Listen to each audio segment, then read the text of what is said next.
Welcome. It is Wednesday, October 18th already, and I call to order this regular session of the City of Bloomington Common Council. Madam Clerk, will you please call the roll? Councilmember Flaherty? Here. Rosenbarger? Here. Sims? Here. Piedmont Smith? Here. Scambalori? Here. Rallo? Here. Smith? Here. And Volin? Here. Thank you. And Vice President Piedmont Smith, could you continue with the land and labor acknowledgement, please? Yes.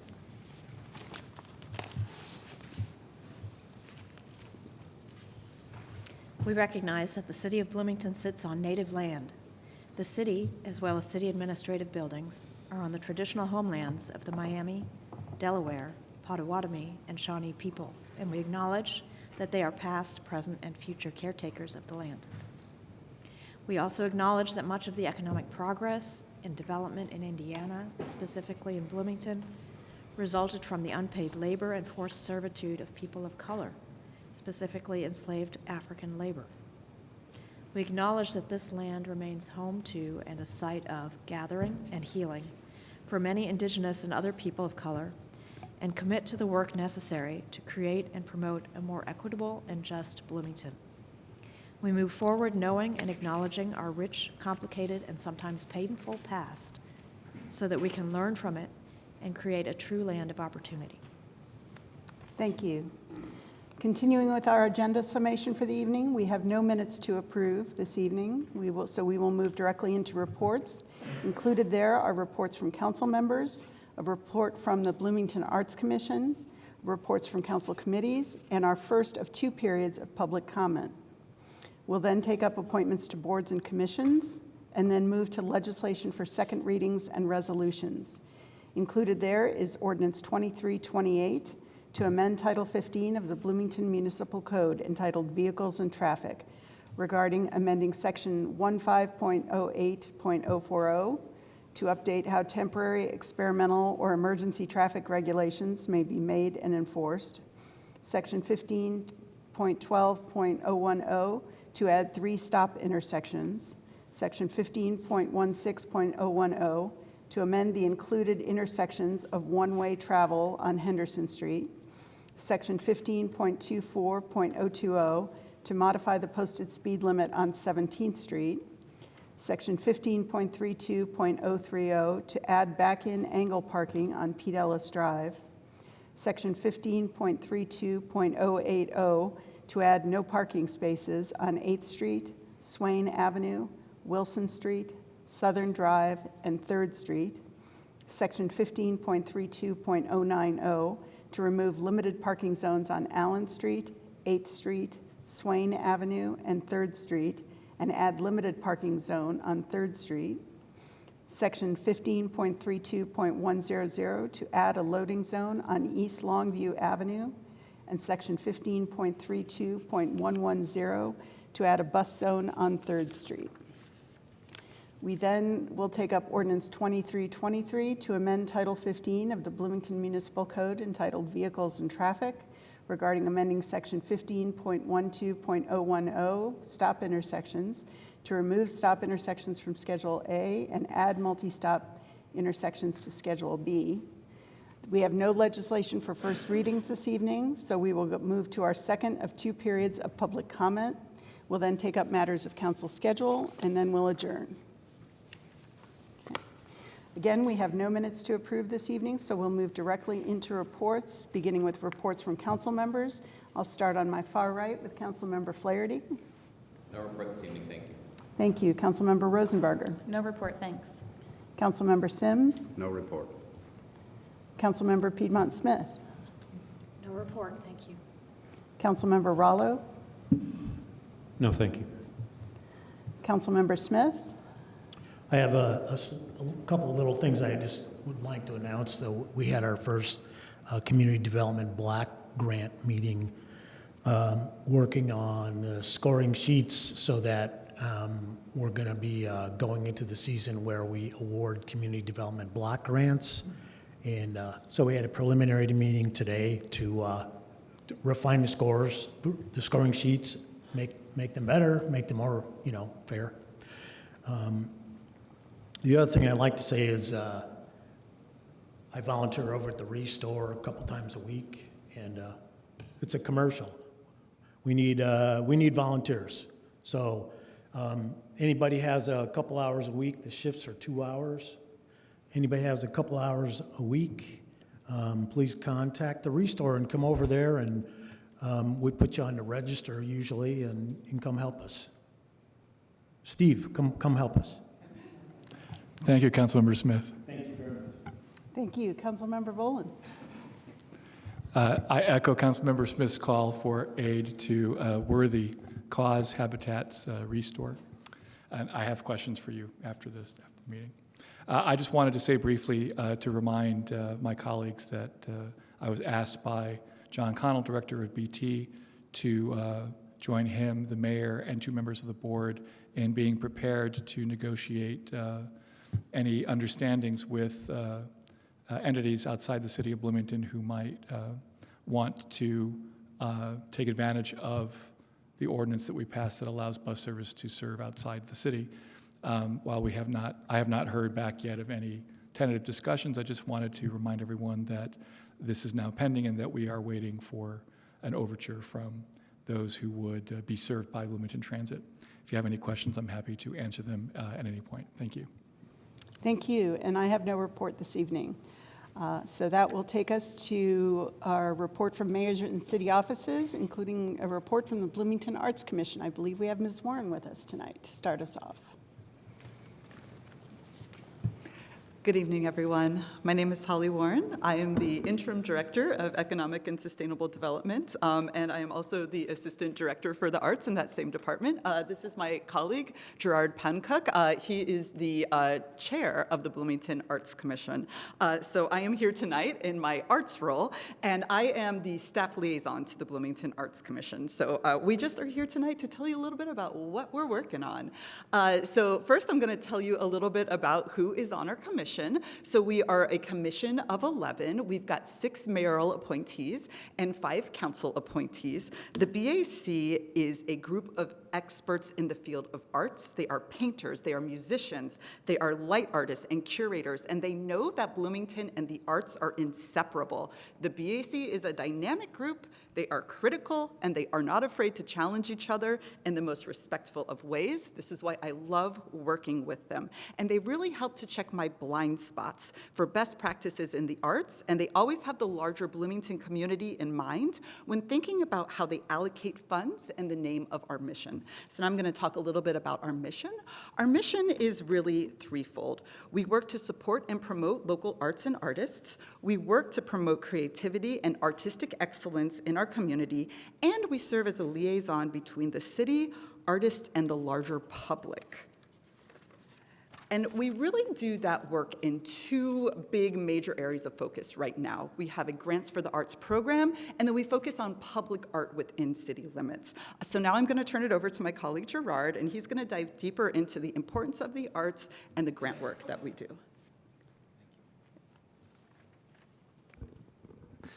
Hello, I'm Gerard Pankuk, and I'm the chair of the Bloomington Arts Commission.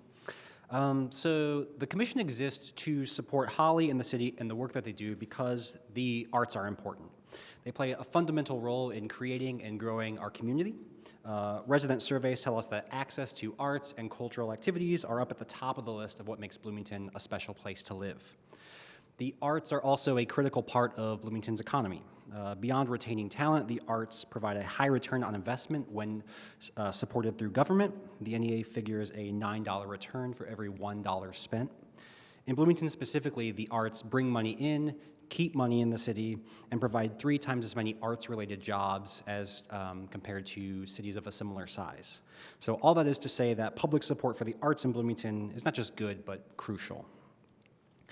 So as Holly mentioned, one of the ways that the BAC supports the arts is through our grants program. And our annual cycle has expanded to now include 3 different types of grants, projects, operations, and emerging artists. So last year we had our biggest year yet, awarding over $130,000 to over 80 recipients. And this year we're on track for similar award numbers, but demand for funds is growing. Seen here, the number of applications and recipients has gone up over the past year, while total funding dispersed has remained constant. So, and not featured here is our emerging artist cycle. Last year, we had 74 applications. This year, in the cycle that just closed, we had 90 applications. So where does this money go? Our project grant cycle supports specific arts projects in the city of Bloomington. Recipients are individuals, collectives, groups, and partnerships of all mediums, age ranges, backgrounds, and audiences. In 2023, the BAC awarded $50,000 to 36 unique projects, ranging from the Switchyard Music Series, the Writers Guild, Spoken Word Series, Cicada Cinema, Paint Bloomington, and many more projects. Our operations grants specifically fund 501c3 nonprofits working in the arts in the city of Bloomington.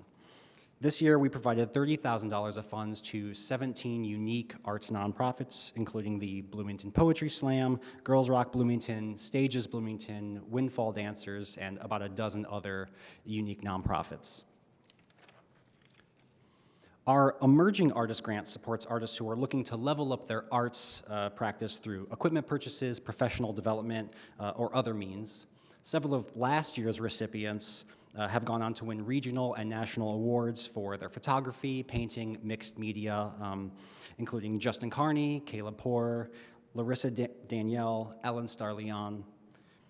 If there's a story to be told through our grants program, is that there are a lot of artists in Bloomington who want to do public-facing work and succeed when given support. Their work is engaging audiences, adding to the local economy, and bringing positive recognition to the city. We're very grateful for the current funding levels that we have, and the recent EDLIT infusion allows us to fund at a higher rate than we have been previously. And based on the numbers presented here, there's plenty more need and opportunity to support. And with that, I'll hand it back over to Holly. Thanks. So now we're going to talk about our other main area of focus, which is public art. And before we dive into some of the specific projects we're working on now, I'm just going to share with you the BAC's definition of public art so we're all on the same page about what that means. So the BAC defines public art as a collective community expression through any form of media created for the general public. This could take the form of a mural, a 3D installation, a performance, or many, many other things. A piece of public art should be created through a public process that includes artists, community leaders, residents, and many, many others. And it should be visually, audibly, and physically accessible. We believe that public art reflects the community. It serves to inform individuals' civic identities, and it reflects our history and our present. It provides us with opportunities to come together, connect, and discuss relevant issues, and discuss how we can learn and progress together.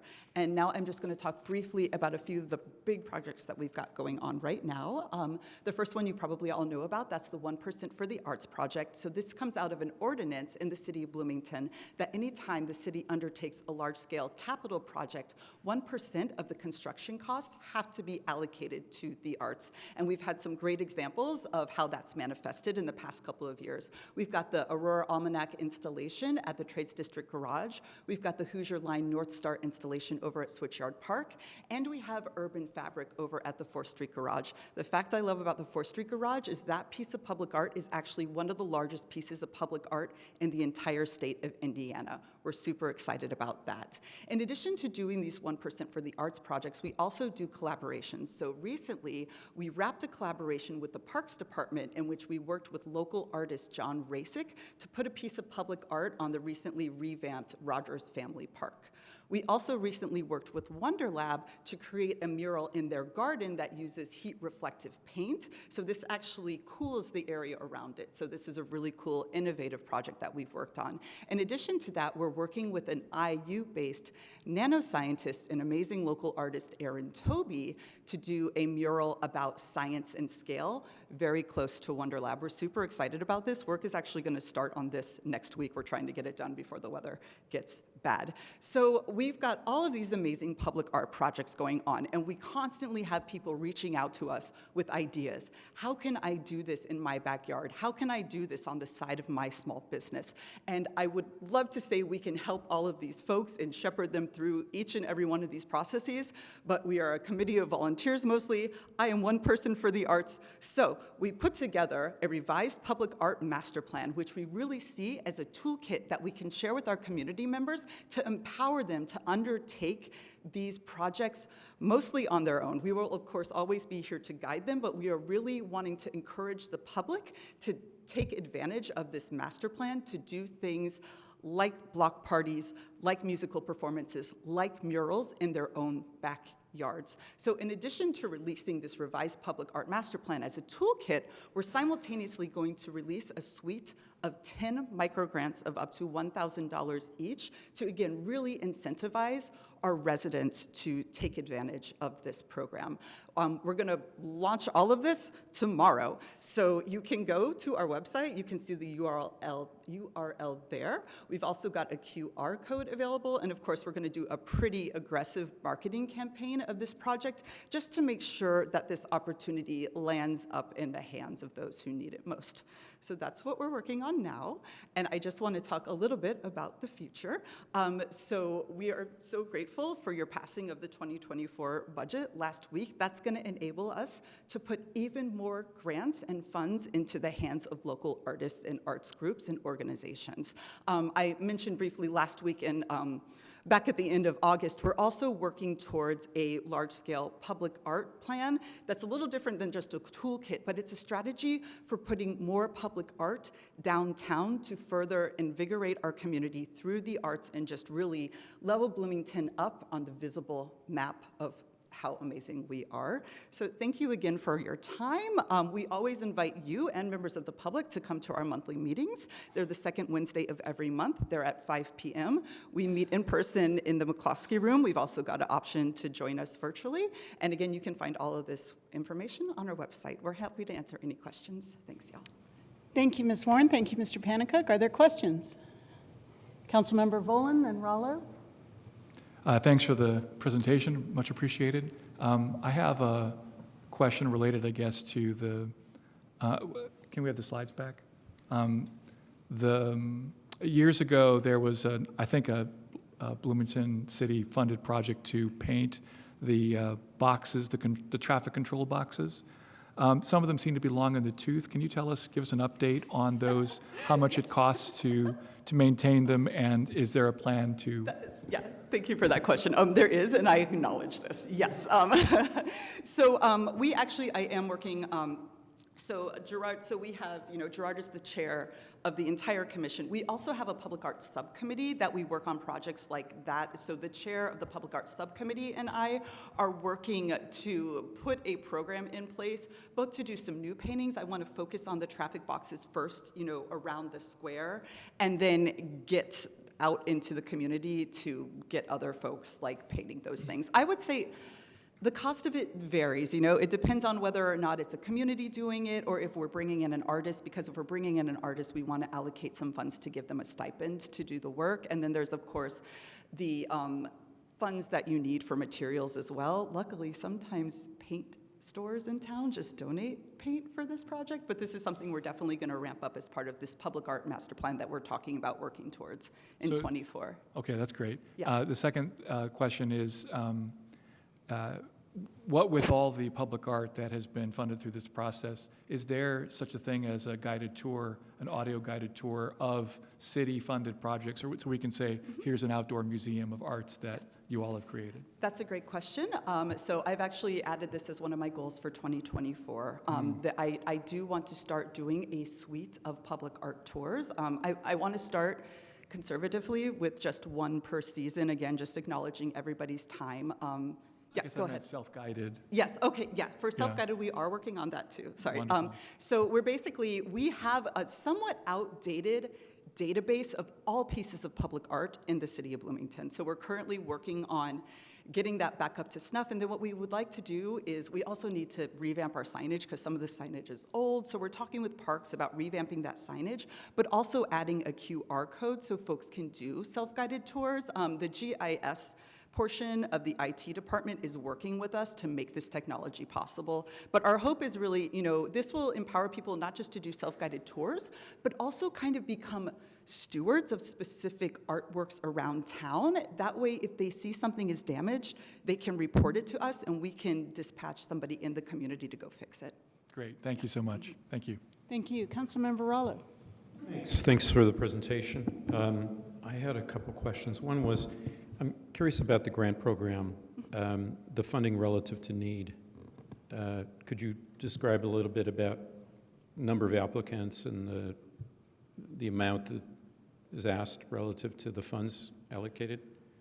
Sure. I think we have, we can talk a little bit about the actual numbers, but I mean, basically, so if you look at for each of the cycles this year, I don't have exact numbers for you, but I would say basically the amount that is requested for each cycle is about at least twice as much as the amount that we're able to give for each cycle. Also, so for example, for the Arts Project Grant, we got 65 applications. We were able to fund roughly half of those. But again, so last year in '22, we had 35 applicants. This year, we had 60 for that Arts Project Grant.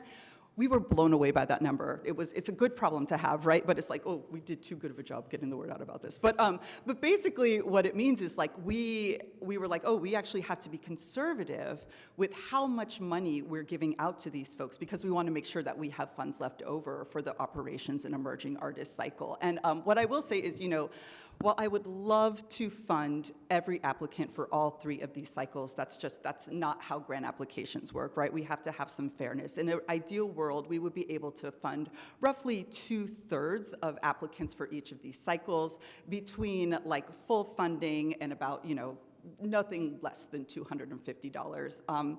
I think we're going to be able to get to that point starting in '24, just based on where our budget landed for that year.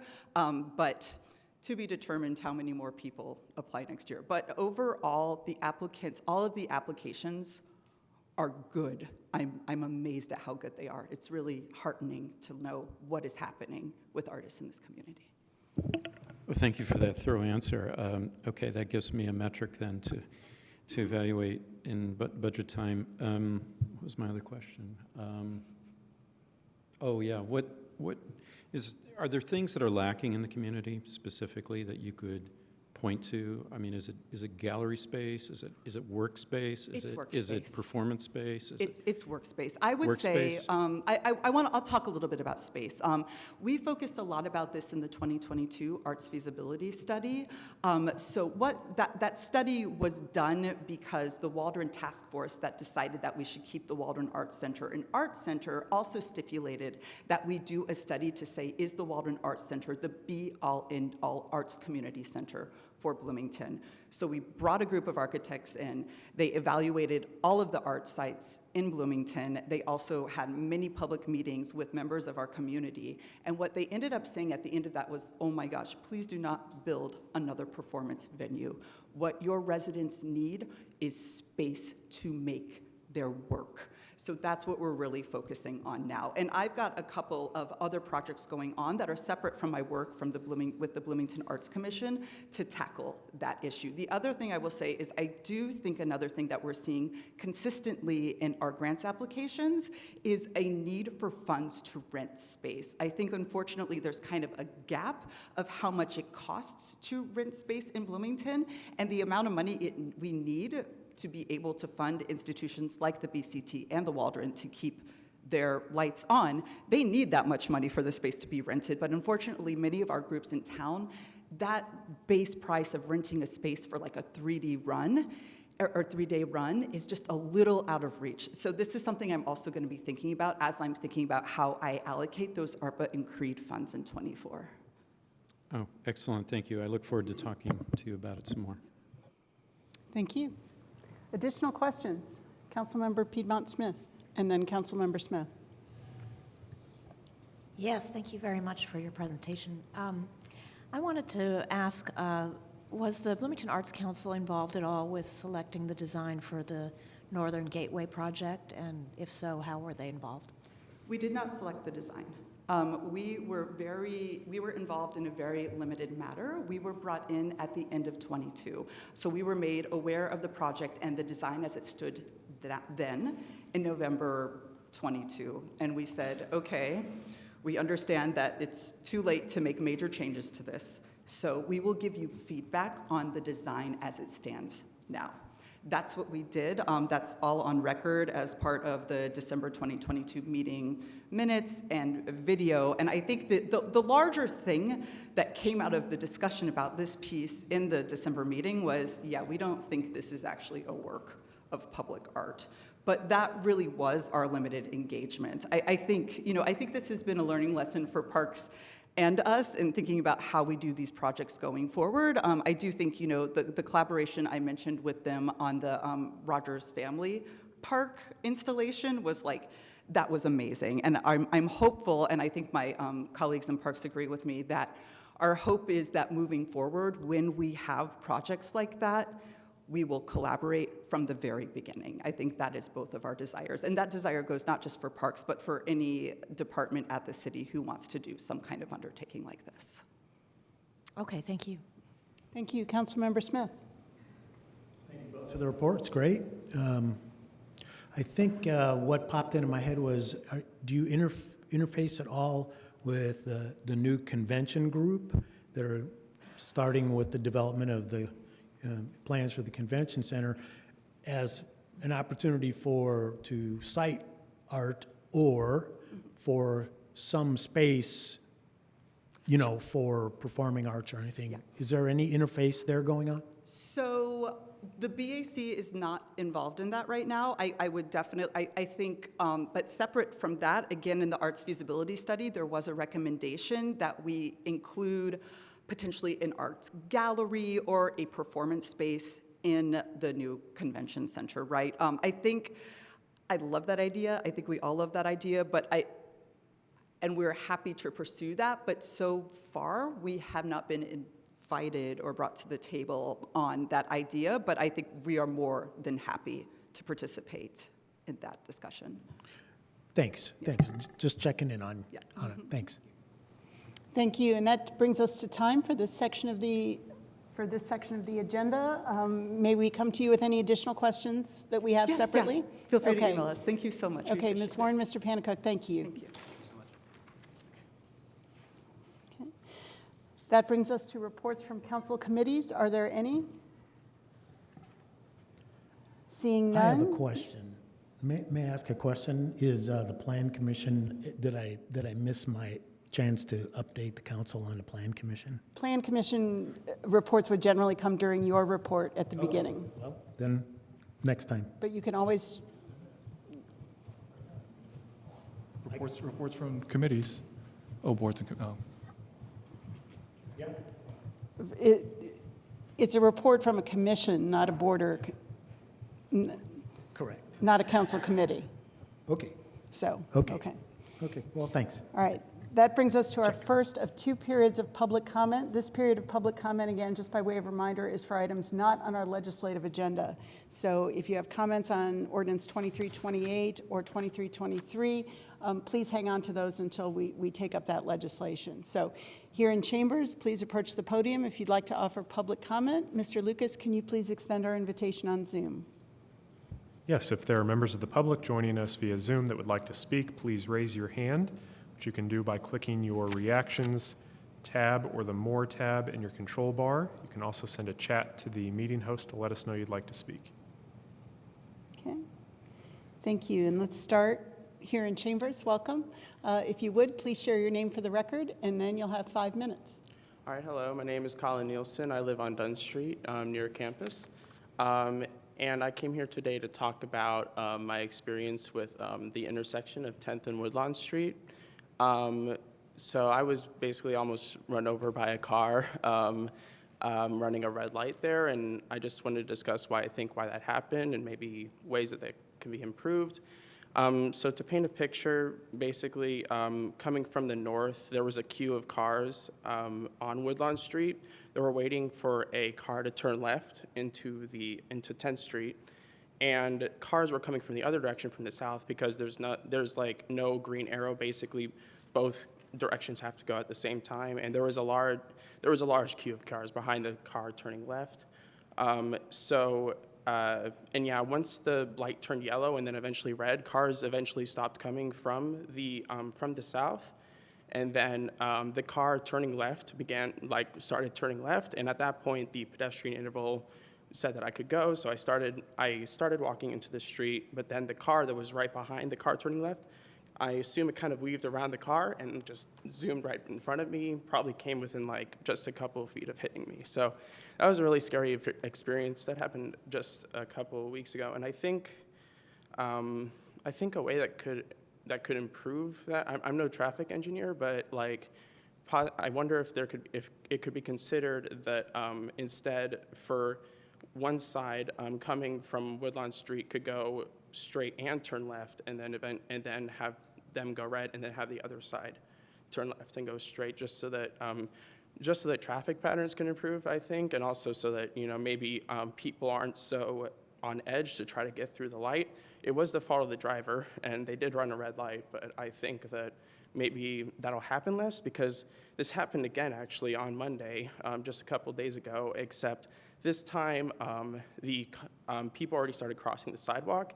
I mean, not the crosswalk. So the car that was coming again from the north, that was waiting for a car to turn left, just ended up stuck right in front of the crosswalk while people were passing.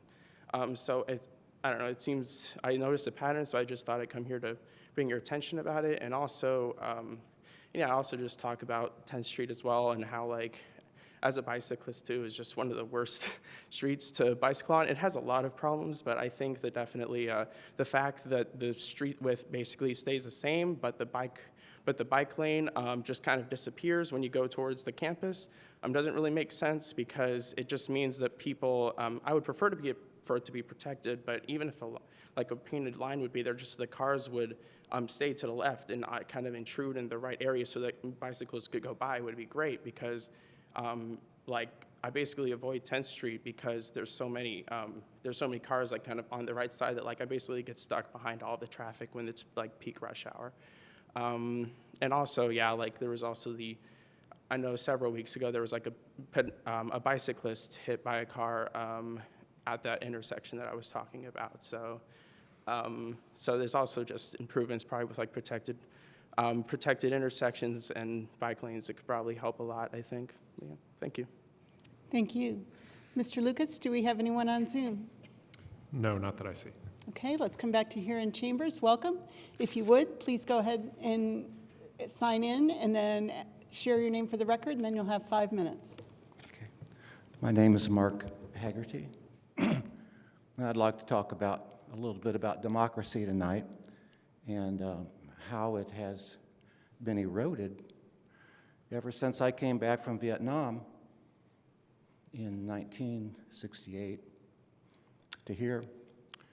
to join a small group of Democrats in a Republican town with Charlotte Zietlow as my vice committee woman, in the 18-year-old vote and the war in Vietnam to help elect Frank McCloskey right after the sitting mayor had been indicted for misappropriation of funds. We barely made it into that, and hence y'all. But I've seen various things that have been very troubling and I don't ever want to talk about things you don't know about. But maybe some of you I'm 75 now. So maybe some of you remember when we had multiple parties on the ballot. 6, 7 parties on the ballot. Maybe you can remember that all disappeared like that. And also your write-in vote disappeared for several years along with it. Now, it's hard for me to participate in an election in a one-party town where we have to struggle to get any candidates at all, or anybody to man the polls. We don't care about it. Last week, I came to a meeting here, Public Works appeal meeting, for Joe Davis, who ran for mayor, and a judge from Greene County came and eliminated him from being able to be on our ballot because the election board had needed another week to count the signatures that he'd acquired. Now, I remember when all the gathering that signatures was much simpler. That's when people could get on the ballot. And so our elections seem to be farmed out to big money at this point. And I'm worried about that. So last week I came to see Joe appealing stuff that was in his backyard, his construction materials, stuff like that. And I looked over here, and City Legal's over here with the property owner next to him who wants to buy his place behind them, and 3 lawyers here, and chairperson up here. And Joe wanted a continuance because he just received the information 5 minutes before from the city after asking for months and months. He wanted a continuance, and he wanted to stay in here at this podium until that was decided on. Well, I don't think the chair wanted him to, but certainly City Legal didn't want him to. And I think the chair may have asked him to sit. I'm not sure. But he stood here anyway, asking for a continuance. At that point, City Legal gets up with their cell phone and starts acting like they're punching 911. Now, who's in charge of these meetings?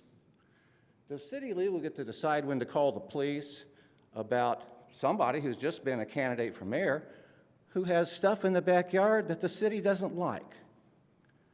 Does the adversarial process, is it determined by City Legal?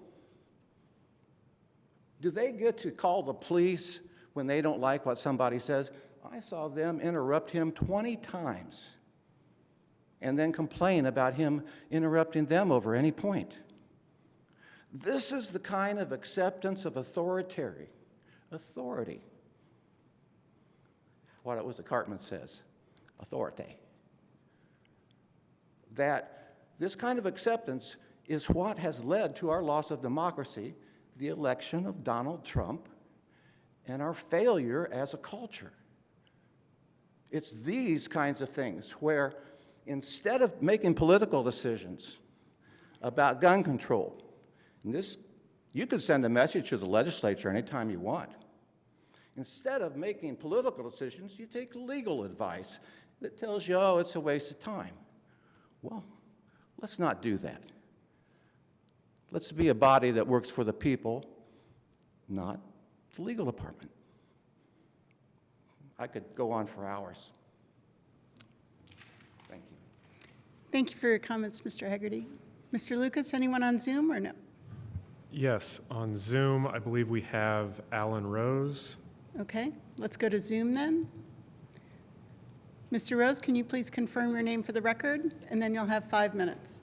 And then we'll come back to Chambers.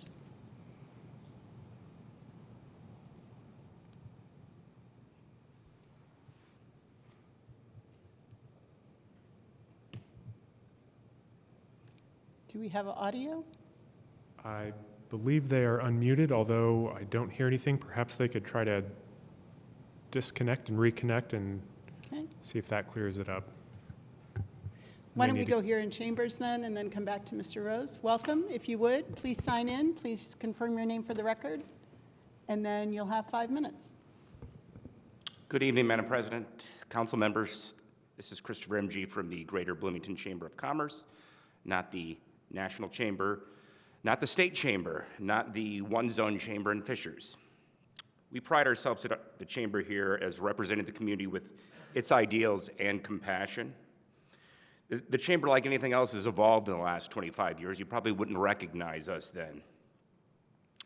We are an entity that's uniquely positioned as we stand at the crossroads between business, government, and nonprofit sectors. Our role is as a convener here, bringing together people to have an honest, open dialogue about the realities of our community. Sometimes it feels like our work is judged strictly by the 3 to 5 minute public comments you hear tonight. When we are working regularly on the quality of place, much like yourselves. For example, last week, our president, CEO, Eric Spoonmore, moderated a very positive conversation between residents at Prospect Hill and the Beacon Inc. at the Southern Knoll Community Center. This dealt with the proposed 4.4 comprehension 24-hour a day and night shelter with expanded services at the old Weddle Brothers facility. And what we witnessed there was an inclusive dialogue that brought about neighborhood concerns and how Beacon will address them in the future. Just yesterday, the Chamber hosted our sold-out community conversation, Bridging Perspectives, Businesses and Service Providers. You can look for the replay on that at CATS in the coming weeks. This event was an opportunity to have business leaders and community service providers discuss a wide range of challenges, such as mental health and substance abuse disorders here in our community. The Chamber wants to be that catalyst for striking an appropriate balance between the need for empathy toward the most vulnerable of our residents and ensuring accountability for standards of conduct that improve the quality of life here. And based on the feedback, the conversation put attendees on the path for progress. We know the solutions to complex problems are not easy and require more than merely a 1-hour morning conversation. It means private, nonprofit, and government sectors coming together with real meaningful solutions. With the same vein, the Chamber is hosting its Health and Business event November 14th, where we will delve into the emerging health challenges that the Hoosier communities such as ours are facing. Distinguished panel will include Indiana Health Commissioner Dr. Lindsay Weaver, who will provide some valuable insight on her work for the state of Indiana. As you can see, the work continues and our drive remains there. I thank you for your time tonight. Thank you, Mr. MG. Mr. Lucas, did we get Mr. Rose back by chance? Yes, although I did hear from folks on Zoom that said they could hear Mr. Rose. Looks like Mr. Rose is once again unmuted, but still not hearing. Okay. Mr. Rose, welcome. If you would, please confirm your name for the record, and then you'll have 5 minutes. Let's keep our fingers crossed that the technology works.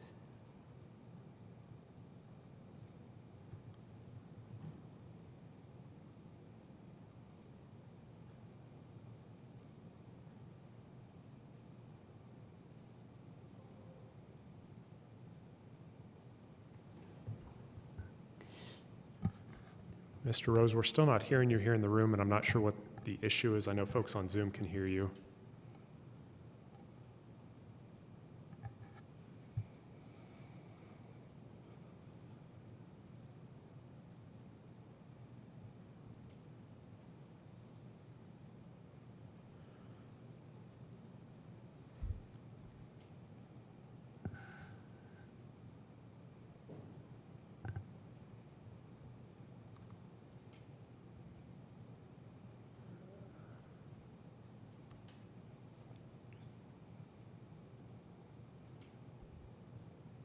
I believe we've lost him once again. It looks like he's trying to rejoin. Okay, let's give it just another few moments to see if we could fix this.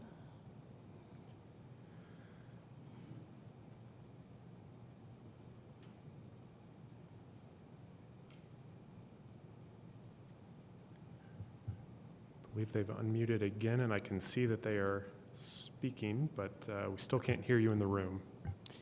Mr. Rose, I apologize. We seem to be having some technical difficulties on one side or the other. If you would, please consider sharing your comments with council via email. council@bloomington.in.gov is where you can direct those, and our staff will make sure that we each see them. So we apologize again for the technical glitches here. Mr. Lucas, do we have anybody else on Zoom? Not that I see, no. Okay, and is there anyone else here in chambers? Okay. Seeing none, that'll conclude our first of these 2 periods of public comment. That takes us to appointments to boards and commissions. Do we have any to take up this evening?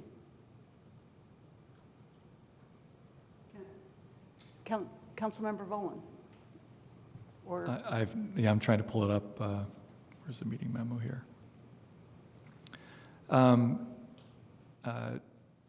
Like to make the following recommendations for the Team B. Would like to put forward for the Community Advisory on Public Safety Commission to appoint Todd Mullins to seat C7, Adrienne Weber to seat C8, and Jenna Buckner to seat C11. Thank you. Is there a second? It's been moved and seconded. All those in favor indicate by saying aye. Aye. Any opposed? Thank you. That passes, and we thank those individuals for their service. Okay. Is there additional business under appointments to boards and commissions? You want me to do it, or you want to do it? Councilmember Flaherty? Yeah, I would like to move to notify Shefali Prabhakar, currently appointed to seat C2 on the Commission on the Status of Women, of the council's intent to consider her removal from the commission due to non-attendance pursuant to Bloomington Municipal Code 2.08.020. Ms. Prabhakar should be notified of the council's intent to consider a motion for her removal and invited to provide any extenuating circumstances in writing as code provides. Thank you. Is there a second? Second. It's been moved and seconded. Is there, Councilmember Flaherty, go ahead. Just a little bit by way of explanation. We were notified by the staff liaison about the attendance issue, and then at our committee's request, or my request specifically, I suppose, the commission voted on recommending removal. We've become a little more formal with this process this year as we've dug deep into the mechanics of removing commissioners, and in particular, since City Code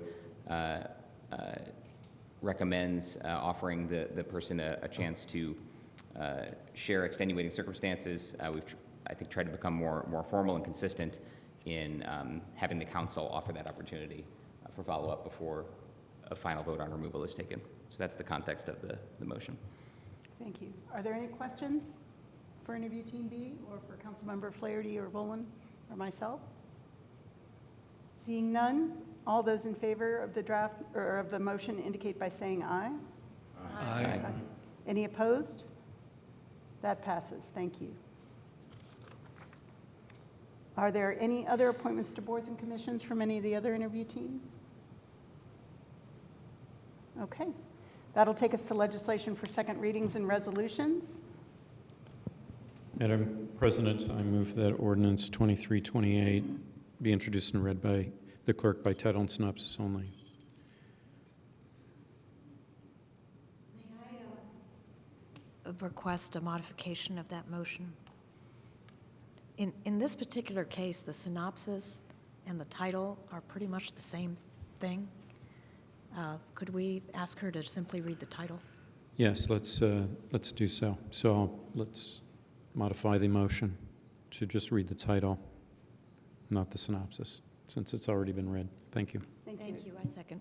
It's been moved and seconded. All those in favor indicate by saying aye. Aye. Any opposed? Motion carries. Madam Clerk, we just saved you some time. Yes, and allow me to express my, As a point of information, our code requires that at each reading of an ordinance, the synopsis shall be read. I would recommend reading both. I know they're duplicative. It's in our So code be that it. Do we need to do the motions to introduce again? I would simply clarify that the clerk is reading by title and synopsis only, if there's no objection to that. Otherwise, the ordinance would be read in its entirety. I doubt anyone would like that. Is there I any would objection love to asking the clerk to read by title and synopsis? Seeing none, Madam Clerk, will you please read? Sorry. it's okay, I appreciate the attempt. Ordinance 2328 to amend Title 15 of the Bloomington Municipal Code entitled Vehicles and Traffic regarding amending Section 15.08.040 to update how temporary, experimental, or emergency traffic regulations may be made and enforced. Section 15.12.010 to add 3 stop intersections. Section 15.16.010 to amend the included intersections of one-way travel on Henderson Street. Section 15.24.020 to modify the posted speed limit on 17th Street, Section 15.32.030 to add back-in angle parking on Pete Ellis Drive, Section 15.32.080 to add no parking spaces on 8th Street, Swain Avenue, Wilson Street, Southern Drive, and 3rd Street, and to Section 15.32.090 to remove limited parking zones on Allen Street, 8th Street, Swain Avenue, and 3rd Street, and add limited parking zones on 3rd Street. Section 15.32.100 to add a loading zone on East Longview Avenue, and Section 15.32.110 to add a bus zone on 3rd Street. The synopsis is as follows. This ordinance amends Title 15, Vehicles and Traffic of the Bloomington Municipal Code, and comes forth at the request of city staff, the Parking Commission, and the Traffic Commission, and the Bicycle and Pedestrian Safety Commission. The ordinance makes the following changes.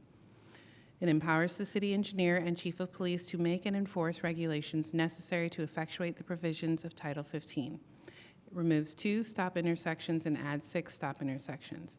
It allows two-way travel for bicycles on a portion of Henderson Street. It decreases the maximum speed limit on a portion of 17th Street. It adds back-in angle parking on Pete Ellis Drive. Adds no parking spaces on 8th Street, Southern Drive, Swain Avenue, Wilson Street, and 3rd Street. It removes limited parking zones on Allen Street, 8th Street, Swain Avenue, and 3rd Street, and adds a limited parking zone on 3rd Street. It adds a loading zone on the 2800 block of East Longview Avenue, and adds a bus zone to 3rd Street.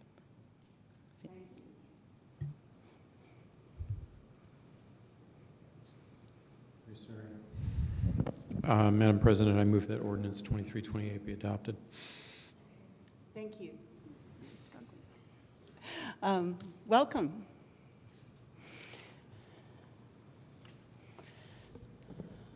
Good evening. My name is Neil Copper. I'm a senior project engineer in the engineering department. The information I'm going to present was actually compiled by Ryan Roebling in the Planning and Transportation Department, but he was unable to attend tonight. Attempting to share my screen here.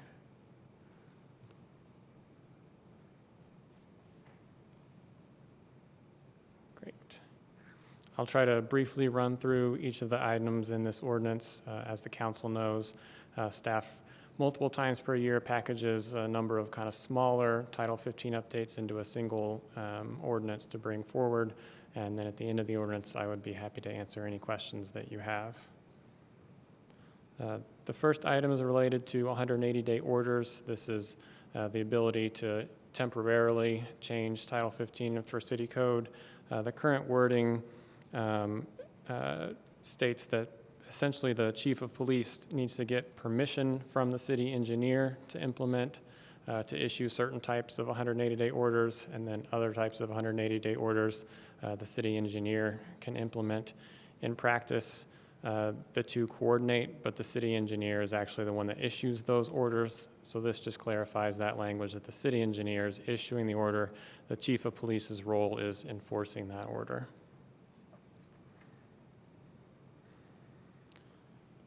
Related to an alley between Kirkwood and 6th and Dunn and Indiana, this is the east-west alley.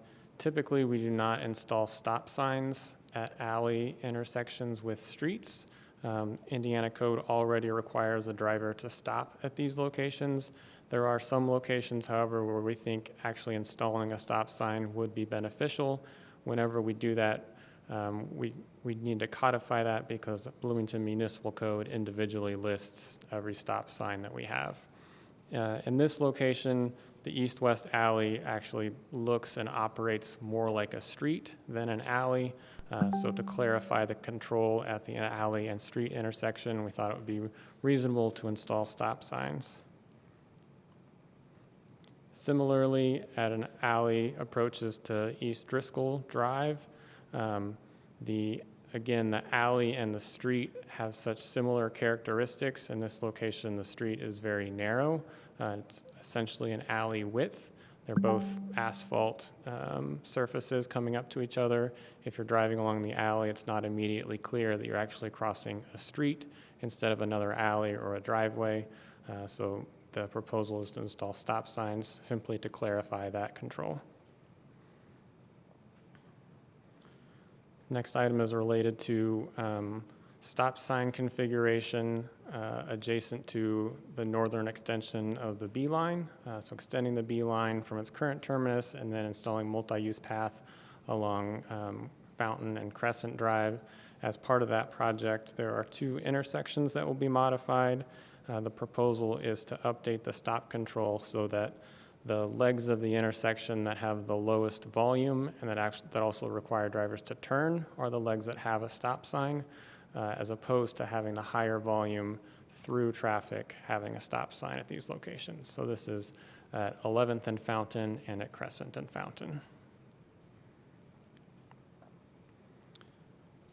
Henderson Street is currently, is one-way northbound starting from 2nd Street, and it is still one-way northbound for motor vehicles.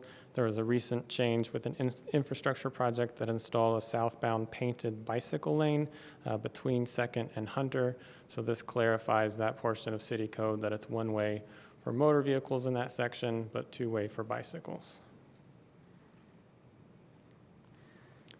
On 17th Street, there is currently a relatively short section adjacent to Tri-North Middle School that is posted at 35 miles per hour. All of the adjacent sections are 30 miles per hour. We are wrapping up actually an infrastructure project on 17th Street, installing multi-use path on the north side of the street. As part of that project, we're recommending making the speed limit a consistent 30 miles per hour in the area instead of having a higher limit adjacent to the middle school. This next item is related to PUD 31-21. It installs back-in angle parking adjacent to that development along Pete Ellis Drive and installs loading zones on Longview. The next item, 2 very short sections of parking on both 8th Street and Swain Avenue. This was actually part of the most recent Title 15 update. Unfortunately, it was mistakenly inserted as a limited parking zone, and the intent was to make it a no parking zone. So we're trying to clean that up.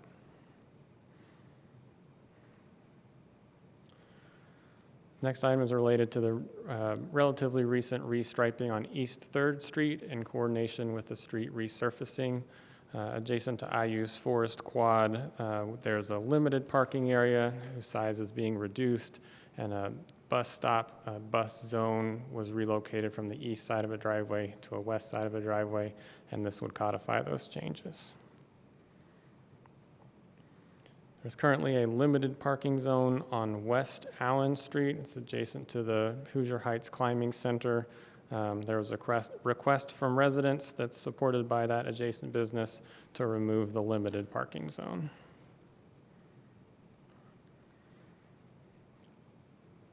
This is the intersection of Park Avenue and Wilson Street. This is basically the northeast corner of Templeton Elementary School. Currently, there is parked vehicles can limit visibility at that intersection. It's a very minor restriction. This is the type of thing that we normally would just evaluate and put down a little bit of yellow curb, which code says indicates no parking zone. There's not actually a curb, however, on this street, so we can't go out and just paint that yellow curb like we would in other situations. We actually have to codify it in order to install the sign that says no parking. That was the last of the items. I'll just note that there is very minimal fiscal impact for any of these. It's simply installing signs and markings, and that is included within our existing 2023 budget. And I know I skimmed through that pretty quickly, so I'd be happy to answer any questions. Thank you. Councilmember Rollo. Thank you, Mr. Copper. Is there relevant data about placing those stop signs in, studying crashes and so forth? Can you clarify which stop signs you're asking? Any of them. So for I didn't see anything relevant to those. For the stop signs that I mentioned related to the adjacent to the project for the Northern B-Line extension, we looked at motor vehicle volumes in that area to determine what was the primary route for those volumes, and we looked at the warrants in the MUTCD, the Manual on Uniform Traffic Control Devices, that give guidance for where those stop signs should be placed. Related to the stop signs that are being installed at the alleys, I don't believe there was any volume or crash data or anything looked at for those alleys. It was more of a clarification of operations. Does I that see. answer the question? Okay, and then I had one other one about the, you mentioned the contact between the head of engineering and the police relevant to the 180-day order. How do we ensure that they coordinate?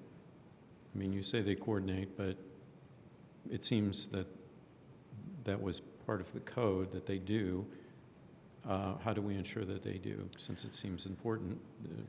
Yeah, so past? the current code only requires that coordination for certain types of orders and not for other types of orders.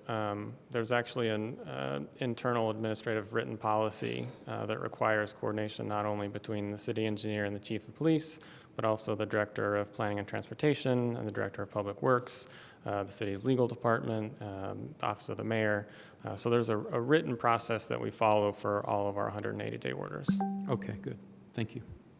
Thank you. Councilmember Sims? Thank you. Thank you, Mr. Copper, for presenting this evening. My only question here has to do with the back-end angle parking on Pete Ellis Drive. And correct me if I'm wrong, that was something we tried on Hillside. And do we still continue to have back-end angle parking on Hillside? I don't believe there's any back-in angle parking on No, I Hillside. thought we started and then ended that. But back to Pete Ellis Drive, can you talk to us about the rationale on having to stop and then back in? One of the things we talked about was traffic flow on going north and south on Pete Ellis Drive, and particularly with that main entryway to the hospital area and back to 3rd Street. So what is the rationale there? And my question, it just doesn't seem very safe to me. Or practical. So what is the rationale for back-end angle parking on a busy street like Pete Ellis Drive? Sure. So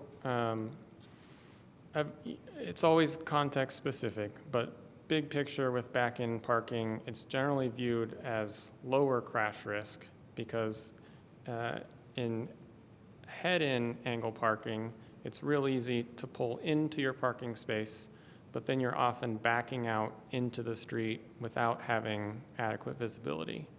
Whereas back-in angle parking, it may be a more challenging maneuver as you back in, just turning your wheel challenging, but you can see the traffic behind you, you can see where you're going, and then when you're pulling out, you're already you're at the front of your vehicle, you can see as you're pulling out. So you never have that moment where you're backing out into free flow traffic. It's always you've stopped and then you're backing in, as opposed to you don't actually know what is coming.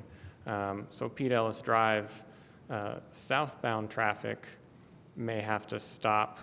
If a vehicle stops and is going to back in, southbound traffic may have to stop.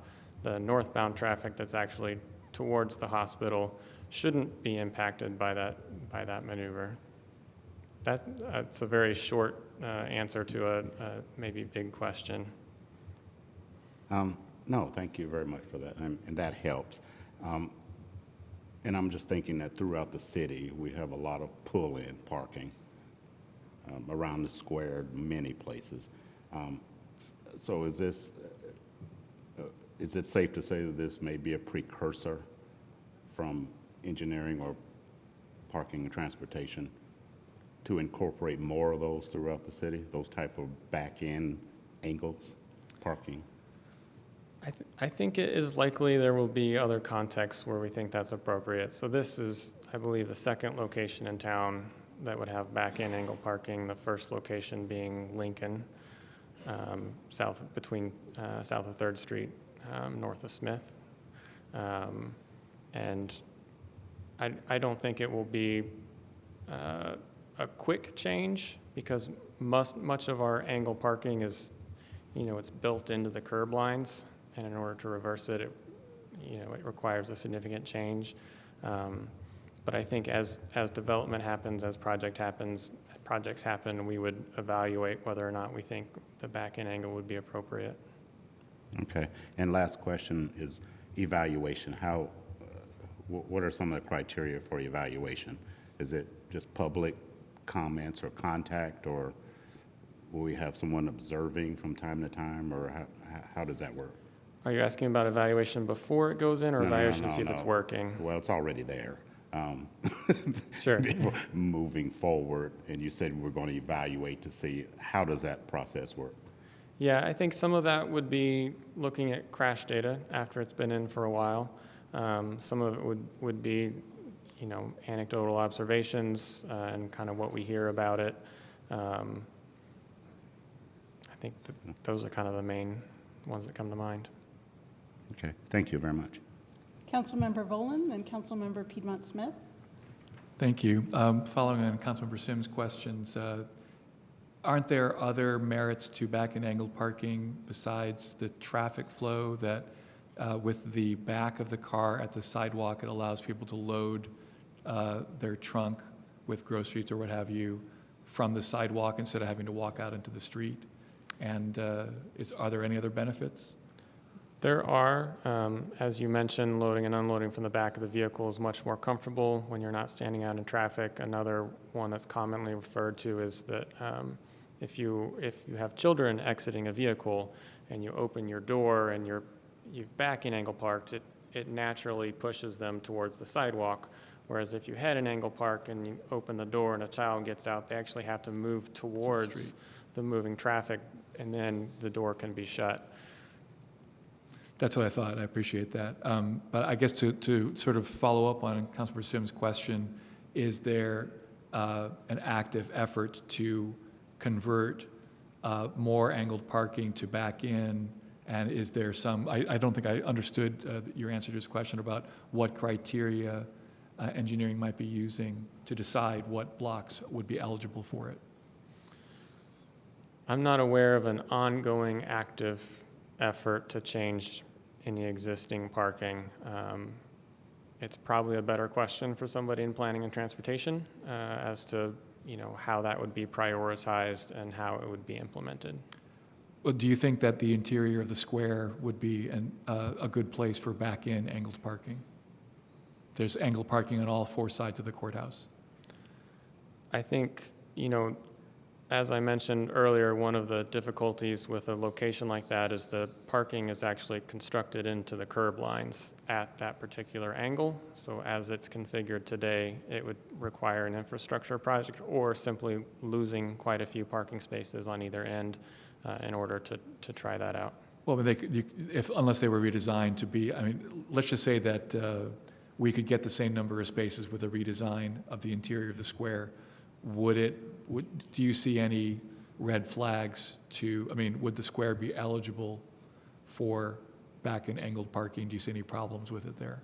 I think it would certainly be eligible. I think one of the factors that we would want to consider is with head-in angle parking, let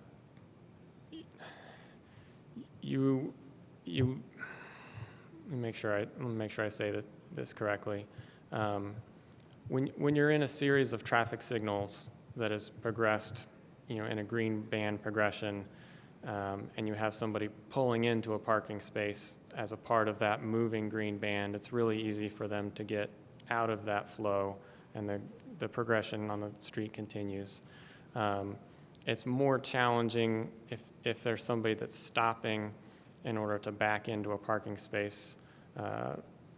So if you're real close to a traffic signal, it's at least a consideration. I will note it's basically the same consideration for parallel parking, which we have in many places, so I'm not trying to say we would rule it out for that. It's just something we would consider. That's interesting to know. I've got an unrelated question, but I can wait till the next round.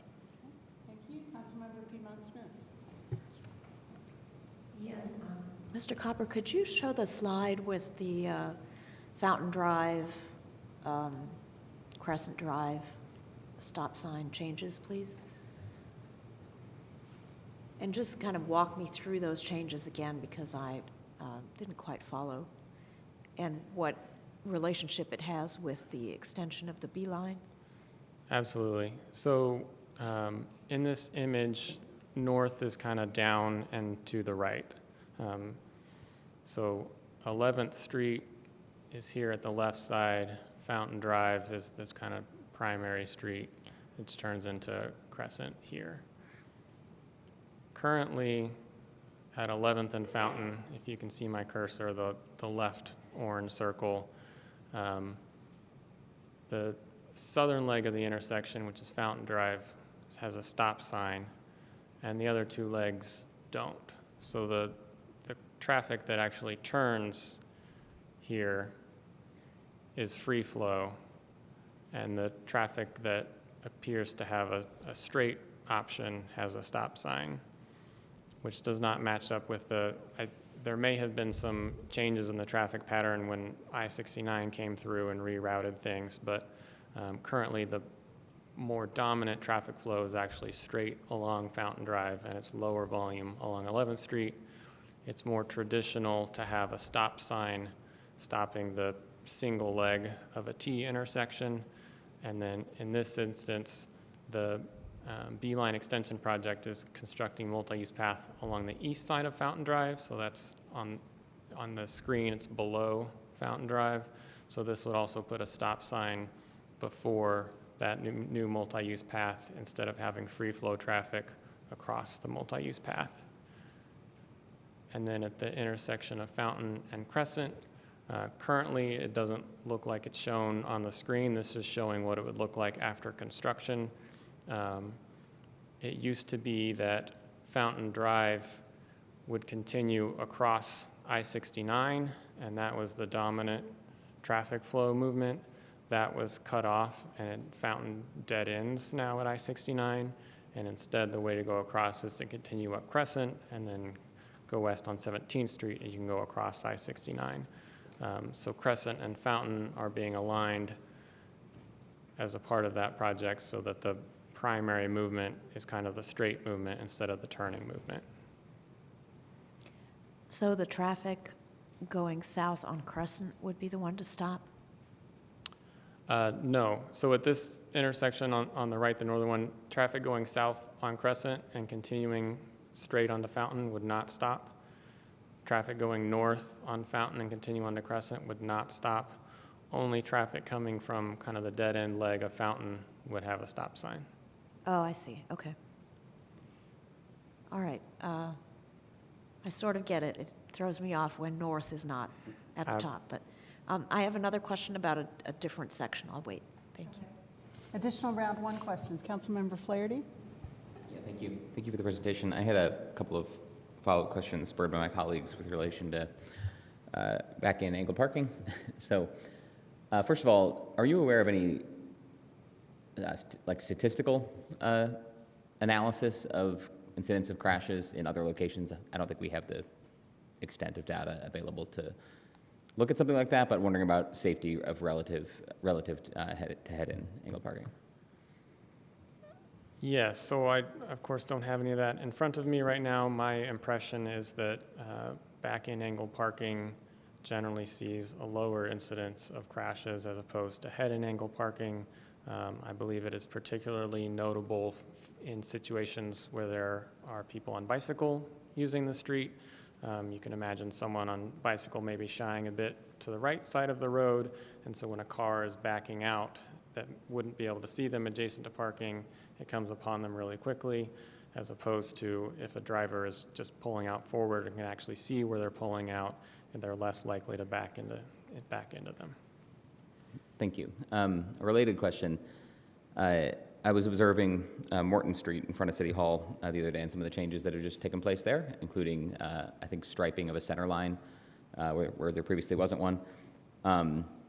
And something I was struck by, so this has head-in angled parking, this couple of blocks in front of City Hall, is the sheer amount of space between the center line and the curb where those folks are parking. It's like multiple car lengths, which gives folks some wiggle room, essentially, from the head-in angled parking spots to back out quite a ways, maybe even to the point of visibility behind them before they would even be in the travel lane. Now, that might be happenstance, an overbuilt road that we're just sort of dealing with. That's true in many instances.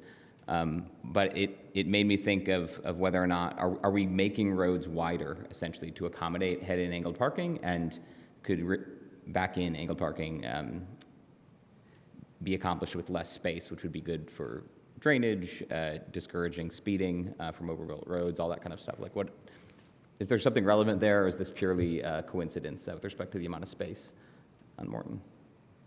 So Morton is maybe a bit of a funny example. Ideally, if we have angle parking of any type, the road width itself generally isn't changing, and then there would be inset parking constructed outside of that. Morton, if you look at the intersections, it wasn't constructed out to what you would think of as the edge of the traveled way.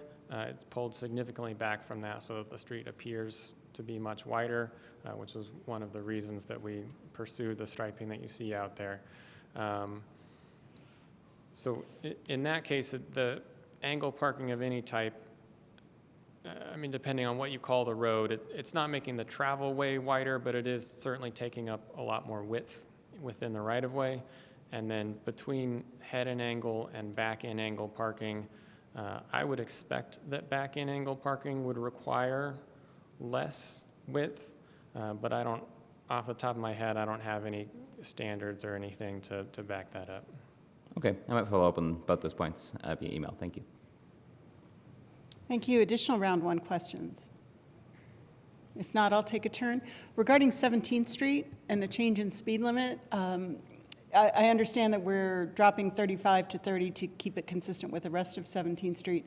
Has any consideration in your memory been given to dropping it to below 30 at any point along 17th?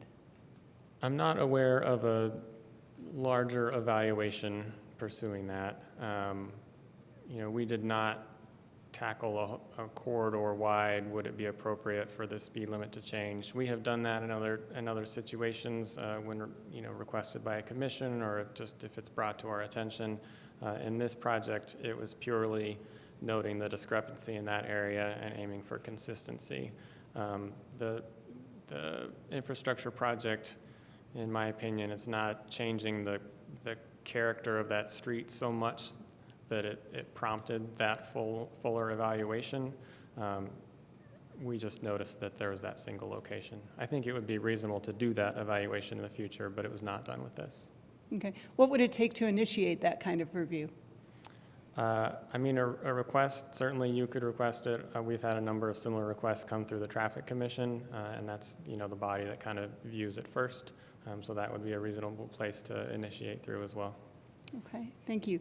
And with the drop in speed limit from 35 to 30, what else are we doing to alert people to that new speed limit besides putting up a speed limit sign? Are there any other is there any other signage or anything we're adding, even temporarily? I'm not aware of any plans for any other signs other than the posted speed limit sign. I will say that that area is changing a bit. The street has been resurfaced and is getting restriped, and the curb's in a different location. It's, it had been open only one way for a while.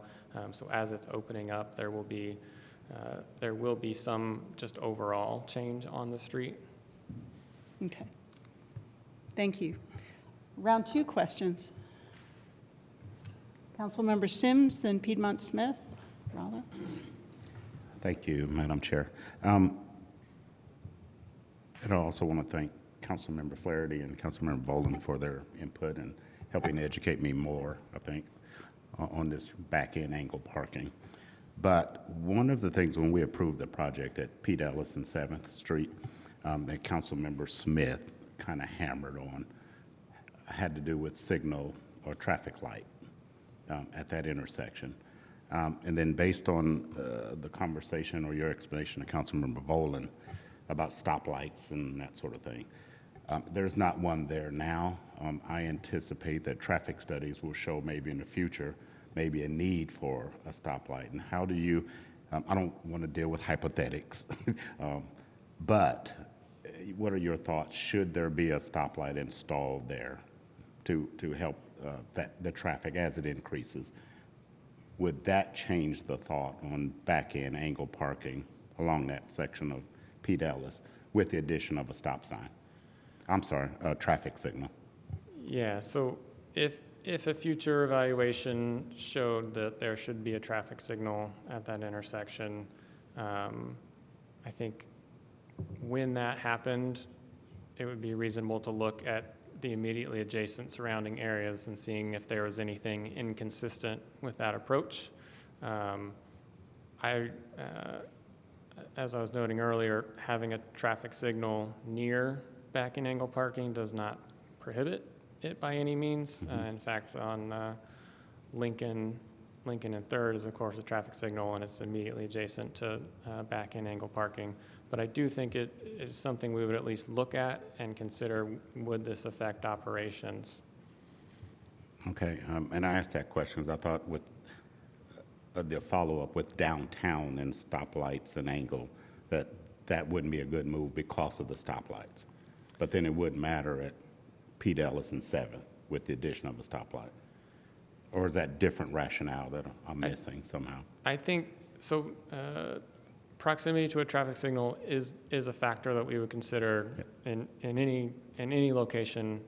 I don't think they're incompatible, and I didn't mean to imply that they're not compatible, but it is something we would look at. Okay. Thank you very much. Councilmember Piedmont Smith? Yes, I wanted to ask about the no parking zone on Swain Avenue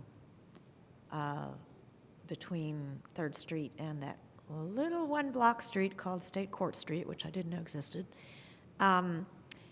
So the time restriction is 6 p.m. to 8 a.m. Could you explain the rationale for that? I am pretty unfamiliar with this, to be honest. Again, this was an item that was on the previous Title 15 ordinance that was adopted by council. I believe these items were related to a request from the police department. When they were written into that ordinance and adopted by council, they were listed as a limited parking zone when the intent was for it to be a no parking zone. So that's the extent of my familiarity with the change. I believe when at the previous Title 15 update, there was a representative from the police department here that maybe noted that these were related to activity outside a business or something overnight where they were having repeated issues and wanted some parking restricted. All right. I can't really imagine what those would be, but I guess we'll have to rely that a few years ago the police had a good reason. Thank you. Thank you. Councilmember Rollo? And then Councilmember Volin. Thank you. Mr. Copper, I need clarification. I see Mr. Allen is here too, so this might be a question relevant to city legal. So the BMC 15.08.040 describes that issuance of temporary experimental or emergency regulation shall not remain in effect for more than 180 days. And I'm curious about, and then section B is that it must be brought to the council after, and actually a request made within 120 days of issuance. So I'm curious about consecutive orders. How did, since it says it shall be issued for no more than 180 days, how do we, I assume that you're maintaining that we issue consecutive orders?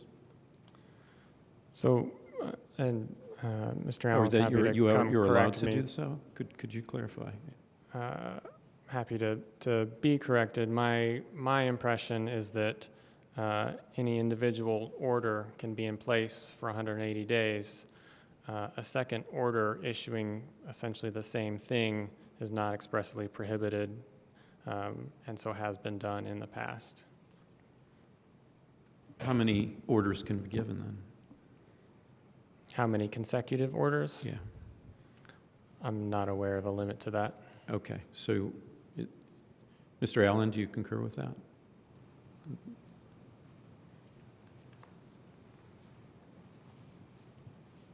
Yeah, Larry Allen, Deputy Mayor.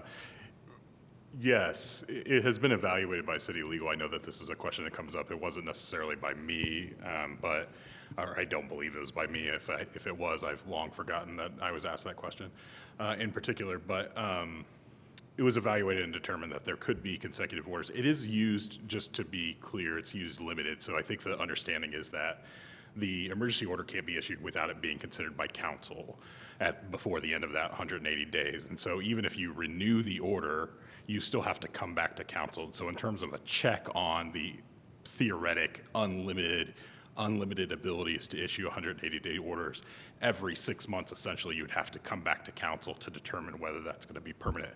However, in practice, I think there's only been a couple of instances where those 180-day orders have been issued consecutively.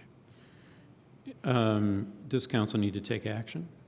Or does it simply need to be, and what do you say, Mr. Lucas? Does council need to take action? Or is it simply bringing it to the council's attention enough? Are you asking whether To issue council another order. must take action on a proposed permanent change as a result of a temporary order? I don't think this section obligates the council to act in one way or the other. Okay. All right, thank you. Thank you. Councilmember Volin. Yes, thank you. First of all, this is a minor thing. Could you put the East State Court question up again, that slide that was just up? I also did not know that East State Court existed, but apparently the road behind TIS Books and behind Mother Bears is a named street called East State Court. Is it East State Court or East State Court Street? On the maps, it says just East State Court. And if so, do we need to file an amendment just to strike that word, or can that be done? I mean, does it need to be changed?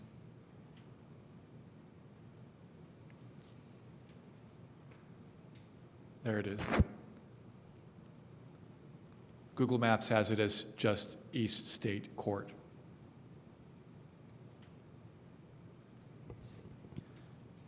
I don't immediately know. I'll just note that this is the exact street name that was already codified. That's codified as State Court Street? It is currently codified as a limited parking zone on Swain Avenue from State Court Street to 30 feet Wow. south of 3rd Street. So we are simply changing it from a limited parking zone to a no parking zone with that restriction. Better know a district. Anyway, my other question is about loading zones.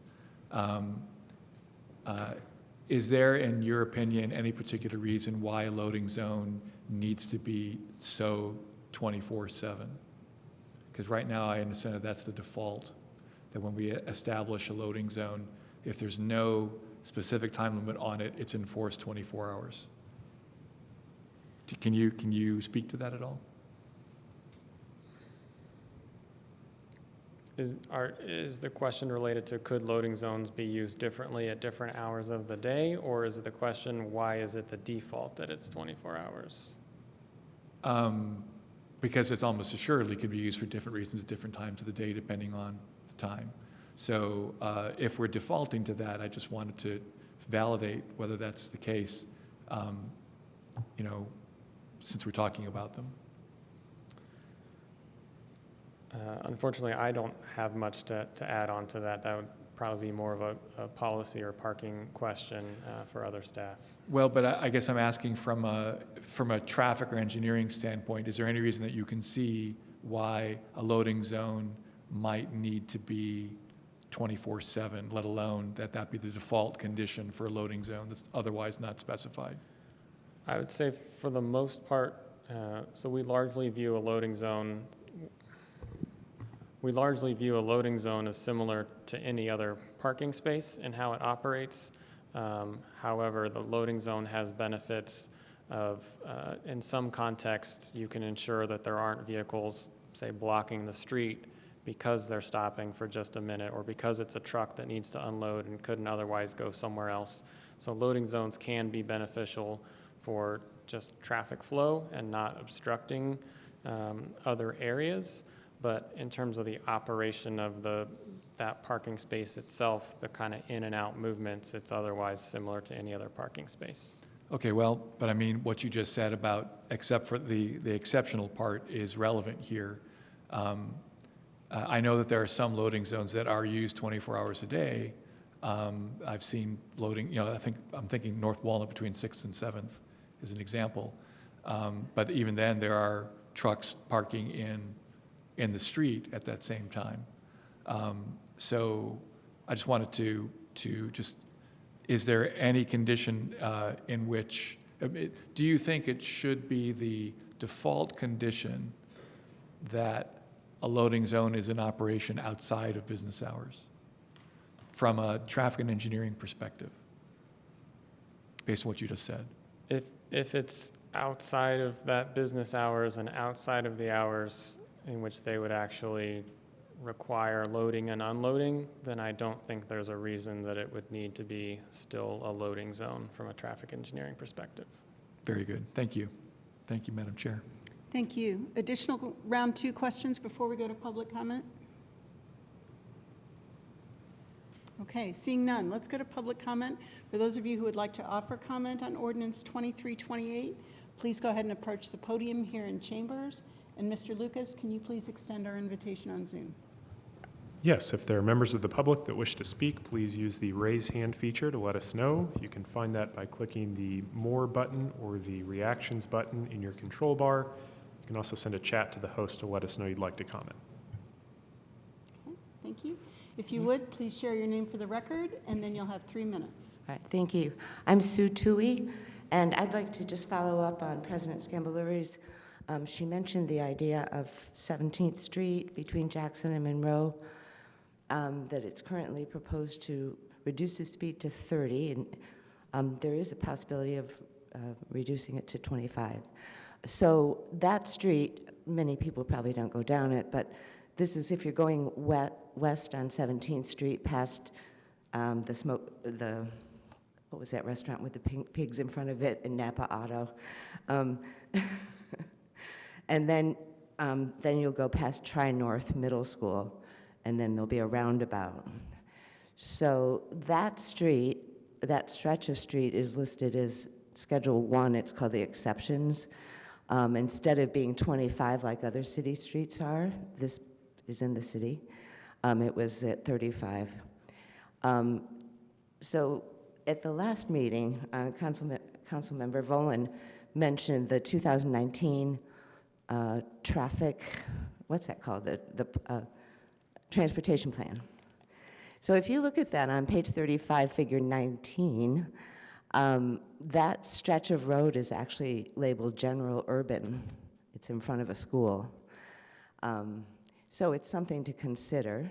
And if it's not considered this time, I'd urge council, maybe the whole council, to ask whoever would do it, transportation and planning probably, to reconsider that corridor all the way west to the bypass.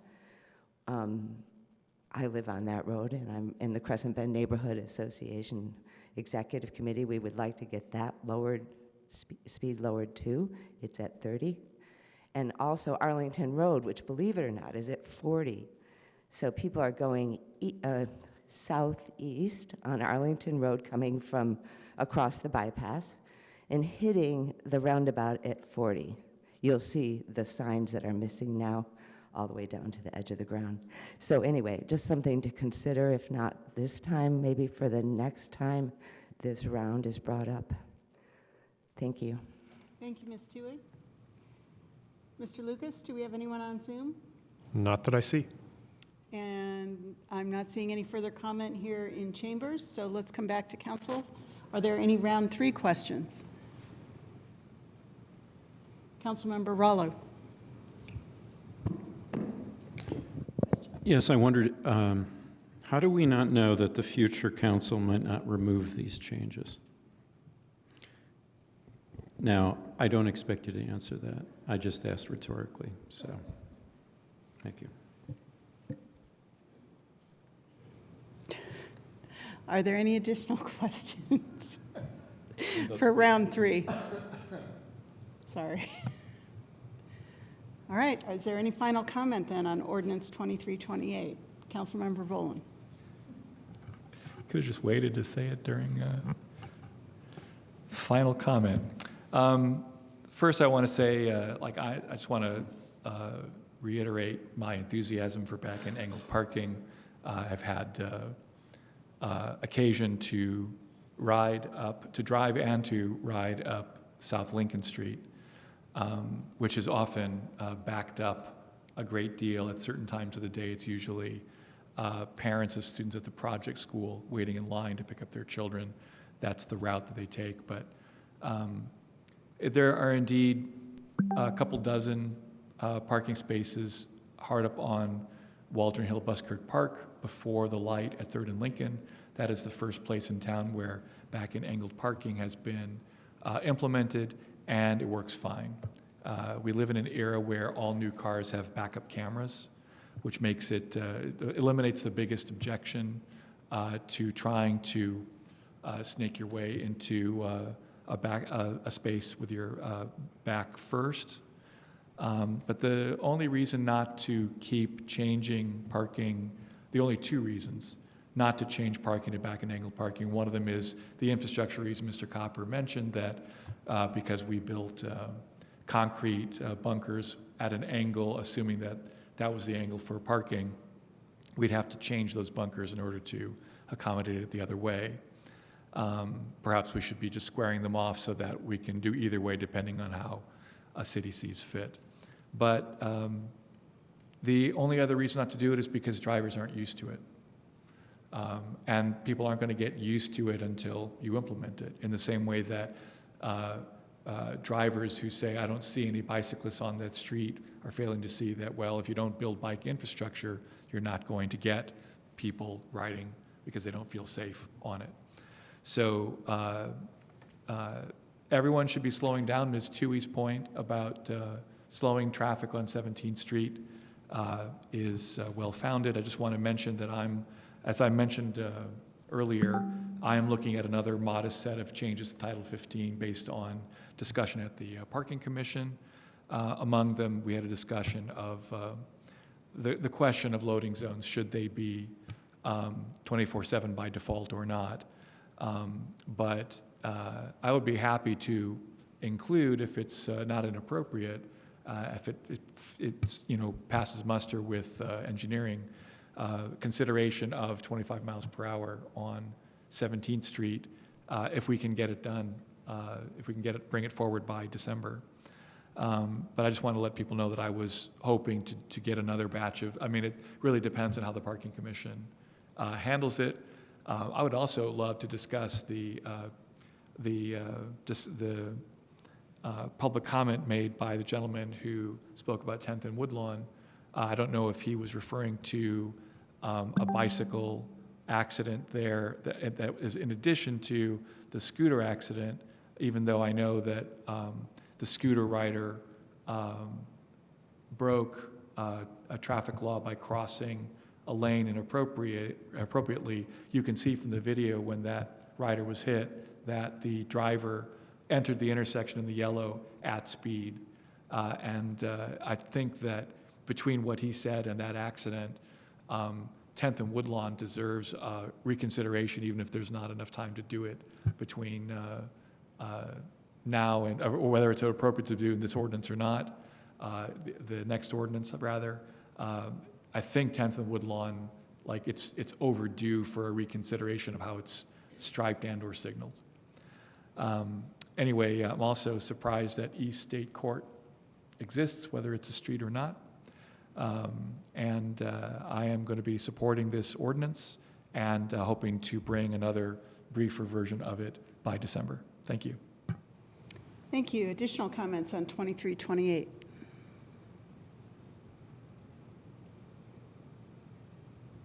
Yes? Sorry for interrupting, and I don't know if you'd like to change it or not, but there is a typo in the title of the ordinance. where it says section 1532080 to add no parking spaces on 8th Street rather than 8th Street. I don't think it's a major change, but Do we need, Mr. Lucas, do we need a separate motion to correct that? Clerk Bolden let me know that that was in the title, and I've put together a brief amendment. If someone would like to correct that, I've got that prepared and can display Yeah, it. could you put it up on screen, please? Yes. Would you sponsor it? Okay. Would you sponsor this amendment to correct?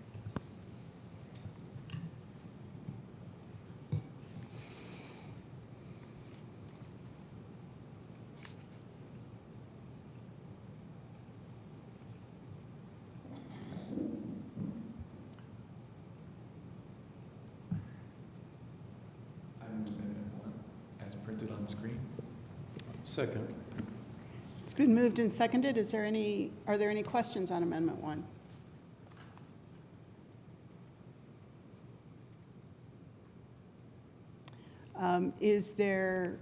Seeing no questions, let's go to public comment. If there is, and it's gone. If there is any member of the public who wishes to offer comment on Amendment 1, please approach the podium. Mr. Lucas, can you please extend an invitation on Zoom? Yes, if anyone would like to comment, please raise your hand in Zoom or send a chat to the host.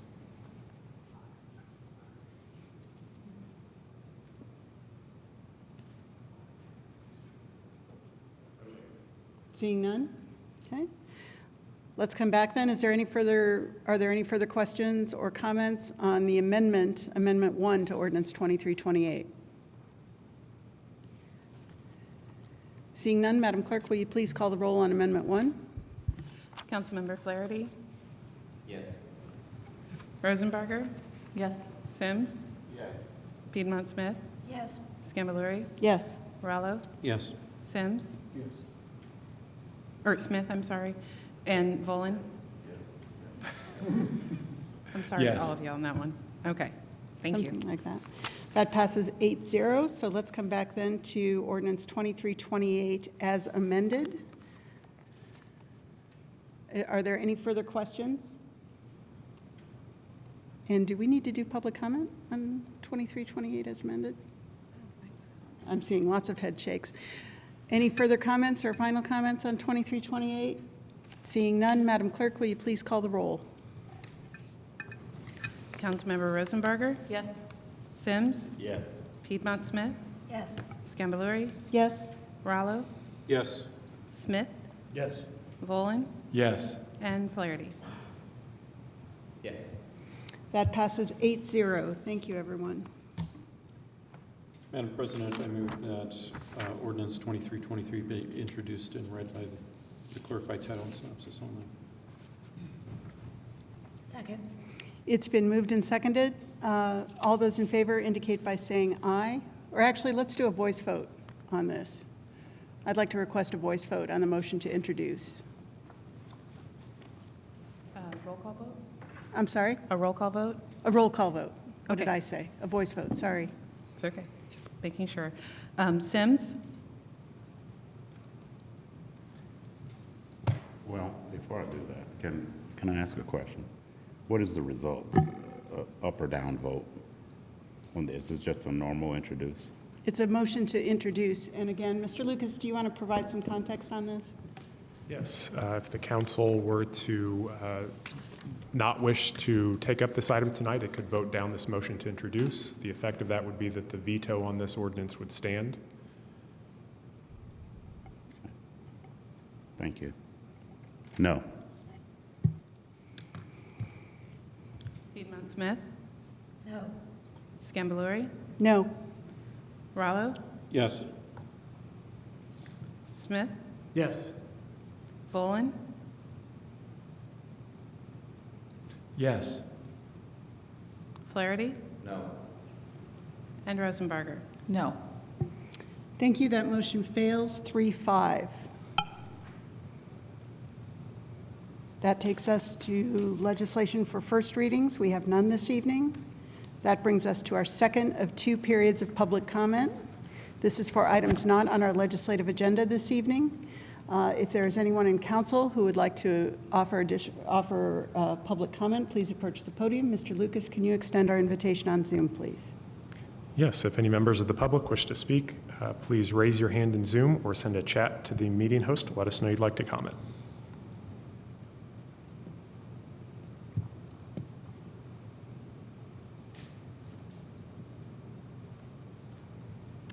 I don't see any takers online. Okay, thank you. Then let's take up matters of council schedule. Yes, just one item here that wanted to get the council's thoughts on. As it currently stands, the November 1st meeting has no legislation that I know of that will be ready for that date. I know the administration is working on a number of interlocal agreements that the council typically takes up toward the end of each year. A number of those may be ready, but I thought it might be prudent if the council would like to authorize the president to cancel that November 1st meeting if there is no legislative business. The council has no scheduled meeting next week, so it may be that there are items that will be ready for November 1st, but at this time I don't know of any, so wanted to bring that to the council's Mr. attention. Lucas, when are we likely to know? I would hope by Monday of next week, and so certainly by the end of next week, a notice of cancellation, if one is needed, would be distributed to the council, the media, the public. Okay. What did Councilmember Volin? Well, just to be sure I clearly understand, so what is the nature of the items that might be ready that are not legislative in time for November 1st? That are not legislative? You said there were some matters that... No, I mean, the items of legislation that I know are being worked on at the moment may or may not be ready by November 1st. I don't believe there's any other... Okay, so to that end, yeah, I'm working on a piece of legislation that would be, it's, not a particularly controversial thing. You sent me the draft of it.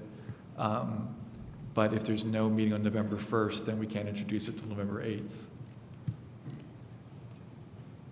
My hope is that the items of legislation that the administration is working on, some of those interlocal agreements, that a number of those may be ready by November 1st. So I'm hopeful that that meeting will take place and there will be business to conduct. Okay, so but this is a measure in the event that there's none. Okay, so I will work assiduously to try to get my legislation ready, but what we're doing is voting to give the president permission to cancel the meeting if there's no business by Monday. Correct. Very good. Thank you. So I guess Madam Chair, if I may. Please. I'd like to move that the council authorize the council president to cancel the regular session meeting scheduled for November 1st if there are no items of legislation ready for consideration. Thank you. Is there a second? Second. It's been moved and seconded. Is there any discussion? Okay, Councilmember Sims? Thank you. I'm just wondering, how and when would we be notified?